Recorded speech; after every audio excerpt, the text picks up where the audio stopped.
Hi folks, thank you for joining me. I'd like to talk about this beautiful Taccia Miyabi Winter's Breath. This is the slightly lower price one. These are expensive pens, but the higher price one is the Empress version of this.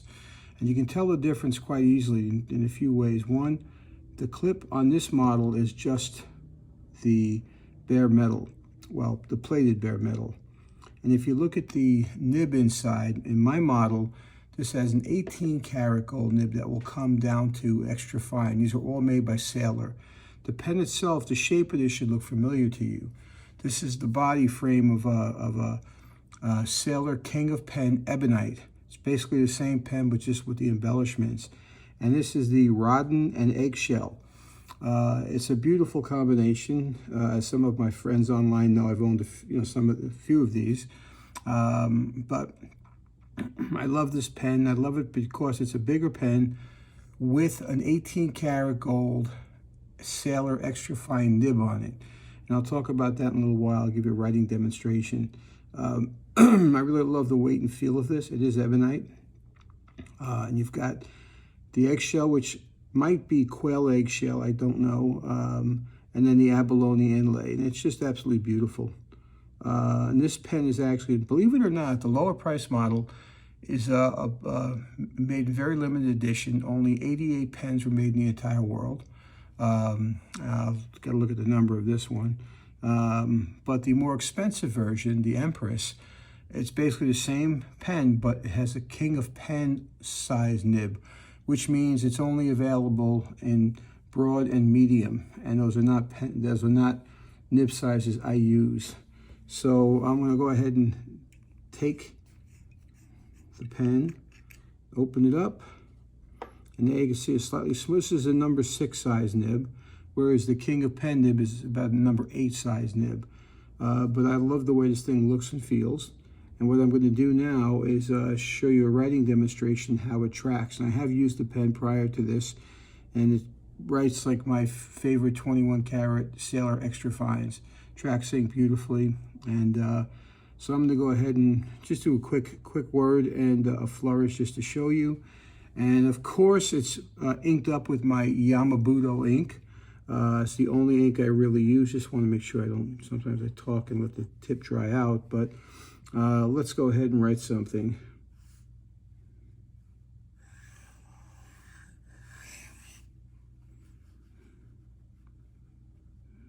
And I make that look easy, but there are people that can hit the lines and stuff much better than I can. And so let's write this a little bit larger here. 3 spaces. There was a time when my good friend John DeCalabas and I were told by an old Zanarian master, Chris Castaras, he was a gold seal across the board in all the different disciplines, that only amateurs write large. And so John and I got a kick out of that. We were going to have t-shirts made up that said on the back, amateur penman. But I moved on.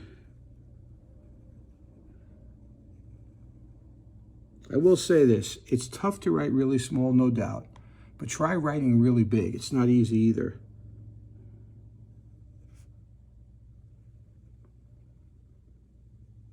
And this is more of an engrosser style lowercase e. I sometimes have more luck with that. Yes, even I struggle.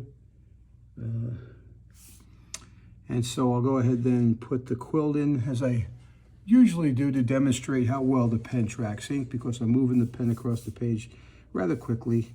If you've never seen me do this before, I pivot off my elbow and my forearm and just arc the pen back and forth. Sometimes I have to adjust the paper. Land the pen, execute the slightly curved stroke with no hesitation. Come down and put the writing portion of the quill in, like this. Next part's a little trickier. The feather portion is very, very stylized here. And that's the quill. I put a little flourish down here at the end, and that's basically it. I hope you like that, but the pen writes absolutely beautiful. Now, a little bit about where I got this. It's the first time I've actually dealt with this store. The name of the store is Iguana Cell, like the animal, Iguana Cell. They're located in Madrid, Spain.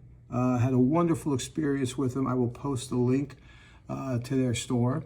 One thing you should be aware of is that there is, if you're in the U.S. and you order these pens, that you do get hit with a, I guess they call it duty, whatever it might be.